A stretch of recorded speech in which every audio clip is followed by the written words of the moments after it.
มองดูคนมากมายสลับกันไปจากมองตัวเองยิ่งมองดูก็ยิ่งสงสัยว่าทำไมเขามีคู่ควรต่างกับเราที่ไม่มีใจไม่มีเลยแม้แต่คนคุยฟังเพลงรักก็ไม่คุ้นนายไม่เคยมีเราคุ้นเคยดูเพียงแต่ตากับแย่ได้ไหมเป็นเพื่อนรู้ใจไปด้วยกันทุกแห่งตั้งแต่ตอนเช้ายันเย็นในเวลาคำนัด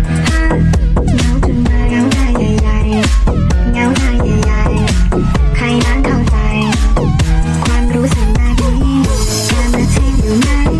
ช่วยฉันทีสิช่วยฝากเพลงนี้ไปช่วยฝากไปทันทีเนื้อคู่ฉันอยู่ไหนรายงานตัวทีได้ไหมอย่าปล่อยให้เหงาใจอย่าปล่อยให้เหงาใจเรารอเธออยู่ไหมรีบมาไวๆได้ไหมเราให้เวลาแค่3 นาทีท้าตัวมีหน้าเขาเธอหน่อยเรารอจริงๆนะไม่รอไม่ขายนะรีบรอไวๆนะเพราะคุณจะทนไม่ไหวแล้วมีคนจะปล่อยให้รอนะเพราะกลัวสุดความพยายามถ้าเราถึงการไม่รอเธอไปรักคนอื่นแล้วเธอจะเสียใจนะแล้วเมื่อไหร่นะโลกจะเหวี่ยงเรามาพบกันถึงเมื่อไหร่นะเราจะได้มารักกันหรือว่าตอนนี้เธอนั้นหลงทางเราคนทำทางหรือเราคนทำใจดีก็ยังไม่รู้สิเรารออย่างดีหวังแต่มันก็เหงาอยู่